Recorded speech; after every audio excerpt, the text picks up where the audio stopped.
আসসালামু আলাইকুম। কি অবস্থা সবার? আশা করি সবাই অনেক বেশি ভালো আছো। তো আমাদের কৃষিগুচ্ছ এক্সাম ব্যাচটা আগামীকাল থেকে শুরু হচ্ছে। তো আগামীকাল রাত ৯টা থেকে আমাদের লাইভ এক্সাম শুরু হবে। তো আমাদের এক্সাম ব্যাচের একটা ফিচার হচ্ছে আমরা এক্সামের আগে যে অধ্যায়টা এক্সাম হবে ওই অধ্যায়টা কিভাবে পড়তে হবে, কোন টপিকগুলা ইম্পোর্টেন্ট সেটা কিন্তু অলরেডি বলে দেওয়ার কথা ছিল। তো তারই ধারাবাহিকতায় আমরা ফিজিক্সের ভেক্টর চ্যাপ্টারটা যেহেতু আগামীকালকে পরীক্ষা হবে এবং ইংলিশ পার্টও পরীক্ষা, তো এইগুলো আসলে কিভাবে পড়বা সেটা নিয়ে কথা বলব। তো ১ম এ আমরা টপিক এনালাইসিস গুলা দেখে নিই যে কোন টপিকগুলা থেকে বেশিরভাগ প্রশ্ন আসছে এবং এই বছরও আসার সম্ভাবনা অনেক বেশি। চলো ১ম এ আসি অবস্থান ভেক্টর। তো অবস্থান ভেক্টরটা কিভাবে প্রশ্ন আসবে? তোমাকে ২ টা বিন্দুর স্থানাঙ্ক দেওয়া থাকবে পি, কিউ। তো এখান থেকে তোমাকে বলতে পারে যে পি কিউ ভেক্টরটা বের করো বা পি কিউ ভেক্টরের মানটা বের করো। এটা হচ্ছে অবস্থান ভেক্টর টাইপের প্রশ্ন। ঠিক আছে? অথবা তোমাকে কাজের ক্ষেত্রে ডাব্লিউ ইকুয়াল টু যে এফ ডট এস, তো এস টা কি অবস্থান ভেক্টর বা সরণ ভেক্টর। তো এই তোমাকে সরণ ভেক্টরটা বের করতে দিতে পারে। তো অবস্থান ভেক্টর বা তোমাকে সরণ ভেক্টরটা বের করতে বলে ২ ভাবে আসতে পারে। তো এই টপিকটা কিন্তু গুরুত্বপূর্ণ, বিগত বছরে আসছে। এবার লব্ধি সংক্রান্ত, এটা কিন্তু লব্ধি সংক্রান্ত মধ্যবর্তী কোণ, আপেক্ষিক বিসি ছাতা। তো এই ৩ টা টপিক কিন্তু অনেকবার রিপিটেড টাইপ। তো দেখো লব্ধি সংক্রান্ত গাণিতিক সমস্যা কি? লব্ধির মধ্যে দেখো আর এটা সমান কি আমরা জানি root over P square plus Q square plus 2pq। তো একটা সমীকরণের মধ্যে আমরা কি জিনিস পাচ্ছি দেখো তো। তুমি এখান থেকে লব্ধির মান বের করতে পারবা। তোমাকে এখান থেকে পি একটা ভেক্টরের মান বের করতে বলতে পারে। তোমাকে আলফা ইকুয়াল টু মধ্যবর্তী কোণ বের করতে পারে। তো একটা সূত্র থেকে আসলে কতভাবে মান বের করা যায় সবগুলাই কিন্তু জানতে হবে। তা লব্ধি বললাম, তার মানে লব্ধি সংক্রান্ত যে সূত্রটা আছে এখান থেকে তোমাকে আলফার মানও বের করতে বলতে পারে, তোমাকে আর এর মান বের করতে পারে, তোমাকে পি বা কিউ যেকোনো একটা অজানা বলের মানও বের করতে দিতে পারে। ঠিক আছে? এছাড়া বেশ কিছু কমন যে প্রশ্নগুলো আছে সেগুলা কি? যেমন ২ টা ভেক্টর যদি সমান হয় এবং লব্ধির মানটা যদি যেকোনো একটা সমান হয়, সেক্ষেত্রে মধ্যবর্তী কোণ কত হবে? ১২০ ডিগ্রি। অথবা দেখো ২ টা ভেক্টরের মধ্যবর্তী কোণ, ঠিক আছে? বা ২ টা ভেক্টর যদি সমান হয়, দেখো এটাও পি, এটাও পি। তো ২ টা ভেক্টর যদি সমান হয়, সেই ক্ষেত্রে কিন্তু লব্ধিটা এদের মধ্যবর্তী কোণ যে আলফা, এটাকে সমান ২ ভাগে ভাগ করে। তাহলে এই যে এখানে যে থিটা, এই থিটা কত হবে? থিটা হচ্ছে আলফা বাই ২। তো এই যে লব্ধি সংক্রান্ত সবগুলা কনসেপ্টই তোমার কিন্তু ক্লিয়ার থাকতে হবে। বোঝা গেল? আচ্ছা, এরপর আসো মধ্যবর্তী কোণ। ২ টা ভেক্টর দেওয়া থাকবে। নরমালি তোমাকে মধ্যবর্তী কোণ বের করতে হবে। তো এখান থেকে কি বলতো? ডট গুণন আমাদের যে কনসেপ্ট আছে, এ ডট বি, এটা সমান আমরা কি জানি? AB cos theta. তো এই যে কস থিটা, এটাই মূলত মধ্যবর্তী কোণ, এখান থেকে তোমাকে বের করতে দিবে। নেক্সট আসো আপেক্ষিক বেগ, এবং এই টপিকটা অনেকবার আসছে। তো এখান থেকে তোমাকে বৃষ্টির বেগ বের করতে বলতে পারে।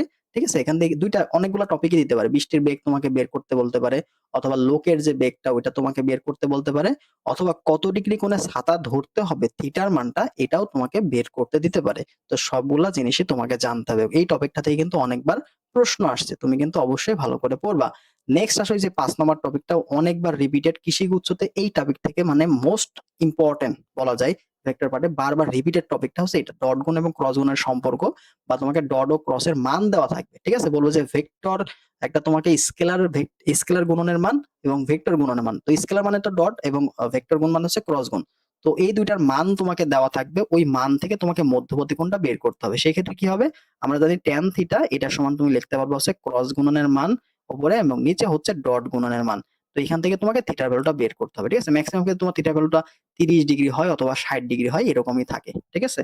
তো এই টাইপের প্রশ্নটা কিন্তু খুবই ইম্পর্টেন্ট এবং রিপিটেড টাইপ। এটা একটু ভালো করে দেখবা। নেক্সট আসো ক্রস গুণনের বৈশিষ্ট্য। ক্রস গুণনের বৈশিষ্ট্য কি হতে পারে? দেখো, আমরা জানি কি এ ক্রস বি ইকুয়াল টু কি? তুমি কি বি ক্রস এ লিখতে পারো? বি ক্রস এ বিনিময় সূত্র কি মানবে? না। সামনে একটা কি আসবে? মাইনাস আসবে। তো এই ধরনের সম্পর্ক এবং এদের মধ্যবর্তী কোণ কত? ২ টা দেখো সমান কিন্তু বিপরীতমুখী। সেক্ষেত্রে ১৮০ ডিগ্রি আমি লিখতে পারি। তো এই যে কোণগুলা যদি এখানে ইকুয়াল যদি বি ক্রস এ দিয়ে দেই, তখন কিন্তু আলফা কত হবে? ১২০ ডিগ্রি হয়ে যাবে। ঠিক আছে? আবার দেখো অনেক কিছু এই টাইপ থেকে প্রশ্ন তোমাকে দিতে পারে। সাপোজ তোমাকে বলবে যে a ইকুয়াল হচ্ছে মাইনাস বি। ঠিক আছে? a equal to minus B বলল। তাহলে a ক্রস বি সমান সমান কত? বলো তো? a equal to minus B হলে এখানে মধ্যবর্তী কোণ কত? Alpha equal to ১৮০ degree. ঠিক আছে? এখন তোমাকে জানতে হবে সাইন ১৮০ ডিগ্রি মান কত? দেখো a ক্রস বি সমান সমান কি লেখা যায়? ab sin ১৮০ ডিগ্রি না? তো সাইন ১৮০ ডিগ্রির মান কিন্তু 0। তার মানে আল্টিমেটলি কত হচ্ছে? 0। তো এই ধরনের যে বৈশিষ্ট্য টাইপের যে প্রশ্নগুলা, এইগুলাতে কিন্তু আসে। আবার এখানে ক্রস গুণন থেকে তোমার যে আই, জে, কে, এই ধরনের যে সম্পর্কগুলো আছে এগুলো দেখবা। তো আমি এখানে এক্সট্রা করে যেগুলো বলছি এগুলো খাতায় নোট করবা। কারণ আমি কিন্তু পিডিএফ এ এই টপিক গুলাই রাখবো। এক্সট্রা কিন্তু এই লিখতেছে এগুলো হিজিবিজি থাকবে না। কারণ টপিক গুলো দিব। ভিডিও দেওয়ার কারণটাই হচ্ছে টপিক গুলো তোমরা কিভাবে পড়বা। এক্সট্রা যেগুলো বলছি এটা একটু খাতায় নোট করে রাখবা। ঠিক আছে? এটা গেল। দেন হচ্ছে দেখো এ ক্রস বি ইকুয়াল যদি সি হয়, তাহলে আমরা জানি কি ক্রস গুণন মানে কি? যে ২ টা ভেক্টর যেই তলে অবস্থান করছে তার লম্ব দিকে ভেক্টরটা বোঝায়। তার মানে সিটা কি হচ্ছে? এ ও বি এর লম্ব দিকে ভেক্টর। ঠিক আছে? তো এখান থেকে কিন্তু লম্ব দিকে ভেক্টর এটা খুবই গুরুত্বপূর্ণ। কারণ তোমাকে দেখো এরকম একটা প্রশ্ন দিবে যে এ ক্রস বি এটা সমান সমান যদি সি হয়, তাহলে বলো তো এ ডট সি সমান সমান কত হবে? এটা সমান কিন্তু 0। কেন? কারণ এ এর উপরেও সি লম্ব, বি এর উপরেও সি লম্ব। আমরা জানি কি দুইটা ভেক্টর লম্ব হলে মধ্যবর্তী কোণ 0 ডিগ্রি। এর মধ্যবর্তী কোণ 90 ডিগ্রি হলে এ ডট সি এর মানটা কত? 0 হয়ে যাবে। তো এই টাইপের প্রশ্নগুলো কিন্তু তোমাকে অনেকবার দিবে। তো এগুলো একটু ভালো করে খেয়াল রাখতে হবে। ঠিক আছে? তো এই যে কৌণিক যে কনসেপ্টটা এটা একটু খেয়াল রাখতে হবে। আবার এখান থেকে তোমার ইটার মানও দিতে পারে। ইটা এটা সমান কত হয়? আমরা জানি হচ্ছে a ক্রস b এর মান উপরে এবং নিচে হচ্ছে a ক্রস b এর মান দিয়ে যদি আমরা ভাগ করি, a ক্রস b ভেক্টর যেটা আছে ওইটা উপরে এবং তার মান দিয়ে ভাগ করলে আমরা a ও b এর দিকে লম্ব একক ভেক্টর। ঠিক আছে? লম্ব একক ভেক্টর। লম্ব দিকে ভেক্টর আর লম্ব একক কিন্তু আলাদা। লম্ব একক বললে আমরা ইটা বের করব আর লম্ব দিকে বললে শুধুমাত্র a ক্রস b বের করব। ঠিক আছে?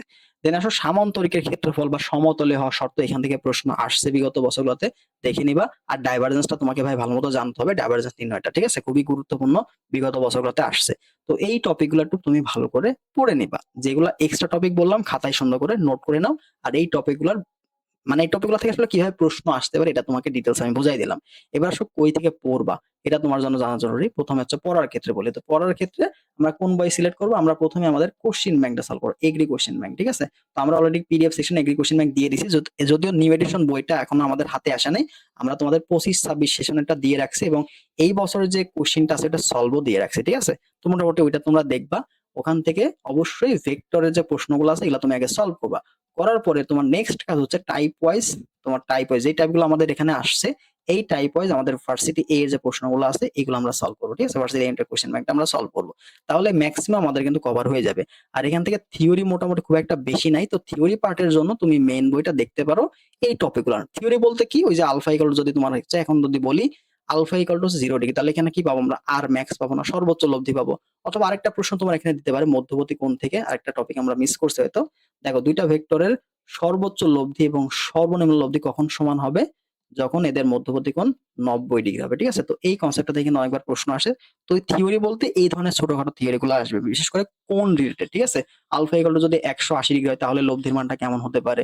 তো এই ধরনের প্রশ্নগুলাই তোমাকে দিবে। বোঝা গেল? তো এগুলো একটু ভালো করে দেখবা। এই দুইটা কাজ তুমি করবা, এগ্রি কোশ্চেন ব্যাংক দিয়ে ভেক্টর পার্টটা এবং type wise varsity enter question ব্যাংকটা সলভ করবা। তো এর পাশাপাশি আমাদের কিন্তু আজকে ইংরেজি পরীক্ষাও আছে, এর সাথে কিন্তু ইংরেজি এক্সামটা হবে।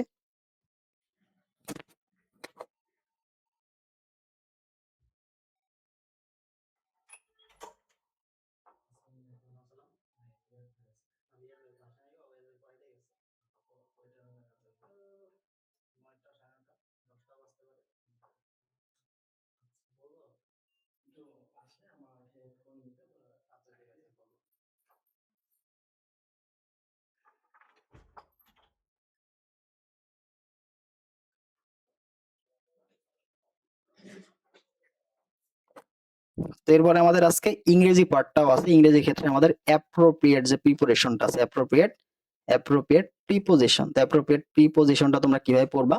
তো প্রথমে হচ্ছে যে কোনো একটা বই। ঠিক আছে? যে কোনো একটা বই, সেটা অ্যাপেক্স হইতে পারে, তোমার কাছে যেটা আছে অ্যাপেক্স হইতে পারে বা মাস্টার হইতে পারে, যে কোনো একটা বই তোমার কাছে আছে। ঠিক আছে? ওখান থেকে আমরা যেটা দিয়ে দিচ্ছি এ থেকে সম্ভবত ডি পর্যন্ত তোমাদের দেওয়া আছে।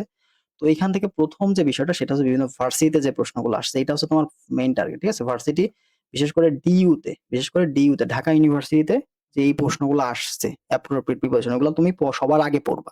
ঠিক আছে? ভার্সিটি বিশেষ করে ডিইউ এর আসা প্রশ্নগুলো এবং রিসেন্ট বিসিএস এ আসা প্রশ্নগুলো, রিসেন্ট বিসিএস এর প্রশ্নগুলো। এরপরে তুমি এগ্রিতে যে প্রশ্নগুলো আসছে এগুলো দেখবা, এগ্রি কোশ্চেন ব্যাংক। ঠিক আছে? তো এই তিনটা উপায়ে তুমি ইংলিশটা বিশেষ করে মেমোরাইজিং পার্টটা পড়তে পারো, কারণ অনেক বেশি মেমোরাইজিং পার্ট, তুমি তো সবগুলা শেষ করতে পারবে না। তো এর জন্য আমরা কি করলাম, প্রতিদিন আমরা অল্প অল্প করে তোমাদের মেমোরাইজিং পার্টগুলো দিচ্ছি, যেন তোমরা আগামী আস্তে আস্তে এগুলো শেষ করে ফেলতে পারো। আর এখান থেকে মাস্ট প্রশ্ন আসবে, অ্যাপ্রোপ্রিয়েট প্রিপোজিশন থেকে মাস্ট প্রশ্ন আসবে, একটা হলেও আসবে। সো এগুলো তুমি অল্প অল্প করে পড়ে ফেলতে পারো। কি করবা, ভার্সিটি ইউনিটের কোশ্চেন ব্যাংকটা ওই যে কোনো একটা বই অ্যাপেক্স হোক বা মাস্টার হোক, ওখানে দেখবা ভার্সিটি প্রশ্নগুলো আলাদা করে দেওয়া আছে। তো ওই প্রশ্নগুলো তুমি দেখবা। বিশেষ করে ডিইউ এর প্রশ্নগুলো কিন্তু খুবই গুরুত্বপূর্ণ, এগ্রির জন্য আসতে পারে। ঠিক আছে? এগুলো দেখে নেবা। রিসেন্ট কোশ্চেন ব্যাংকটা বিসিএস এর প্রশ্নগুলো মাস্ট দেখবা, আর এগ্রি কোশ্চেন ব্যাংকটা তো দেখবাই, সলভ যখন করবো তখন দেখে নিও। তো এইভাবে মোটামুটি প্রশ্নগুলো সলভ করবা। আর ভেক্টর পার্ট থেকে যে বললাম এগ্রি কোশ্চেন ব্যাংক এবং আমাদের যে ভার্সিটি ইউনিটের কোশ্চেন ব্যাংকটা এটা দেখবে, বিশেষ করে ডিইউ এর প্রশ্নটা, রাবির প্রশ্নটা এবং জাবির প্রশ্নটা, এই তিনটা ইউনিভার্সিটির প্রশ্নগুলো মাস্ট। ঠিক আছে? এই প্রশ্নগুলো মাস্ট সলভ করবা। ওকে? তো এই ছিল মূলত বিষয়টা। আর এক্সামটা কিভাবে দিবা এটা নিয়ে যদি একটু কথা বলি, চলো আমরা ওয়েবসাইটে দেখাই তোমাকে এক্সামগুলো কিভাবে দিবা। দেখো প্রথমে আমাদের ওয়েবসাইটে তুমি যাবা, কোর্সে যাবা। তো প্রোফাইল অপশনে তুমি কোর্স পাবা। তো এখানে যাবো বিস্তারিত, এখানে তোমার শুরু করে লেখা থাকবে যে তোমার এনরোল করা নাই। তো এই যে লাইভ এক্সাম লেখা না, এখানে তোমার কালকে থেকে তুমি এক্সাম পাবা। পিডিএফ সেকশনে তোমার দেখো কোশ্চেন ব্যাংকটা দেওয়া আছে। এই যে কৃষি প্রশ্ন ব্যাংক দেওয়া আছে আর ভার্সিটি এন্ট্রি কোশ্চেন ব্যাংকটা দেওয়া আছে। আর এই যে ওএমআরটা দেওয়া আছে, ঠিক আছে? ওএমআর শিটটা ডাউনলোড করবা। কারণ তুমি আমাদের এক্সামগুলো ওএমআরেও দিতে পারবা। লাইভের পাশাপাশি তুমি বাসায় বসে ওএমআর শিটেও এক্সামগুলো দিতে পারবা। ঠিক আছে? তো ক্লাস সেকশনে আমাদের এই যে টপিক অ্যানালাইসিস ভিডিওগুলো এগুলো এখানে থাকবে। আর ডিসকাশন গ্রুপটা অবশ্যই জয়েন হয়ে যাবা। কারণ তোমার যেকোনো প্রবলেম থাকলে সেখান থেকে তুমি ডিসকাশন করে নিতে পারবা বা আমার সাথে সরাসরি কথা বলতে পারবা। ওকে? তাহলে লাইভ এক্সাম সেশনে কালকে থেকে তুমি লাইভ এক্সাম পাবা। পিডিএফ এ কোশ্চেন ব্যাংক এবং ওএমআরটা পাবা। এটা পিডিএফ অবশ্যই তুমি প্রিন্ট করবা। প্রিন্ট করে কিন্তু আমাদের এক্সামগুলো ওএমআর এ দেওয়া যাবে। আমি এটা বলে দেব প্রসেসটা। ক্লাস সেকশনে এটা পাবা। ওকে? আর এখানে পিডিএফটা দেওয়া থাকবে। লিখবা ক্লাস স্লাইড লেখা আছে ওইটাই। ওকে? তো এই ছিল মতো বিষয়। তো সবাই ভালো থাকো। আগামী পরীক্ষাটা ভালোভাবে দাও। পড়াশোনাটা করো। রেগুলার থাকো। ইনশাআল্লাহ দেখবা ভালো কিছু হবে। ওকে? আল্লাহ হাফেজ।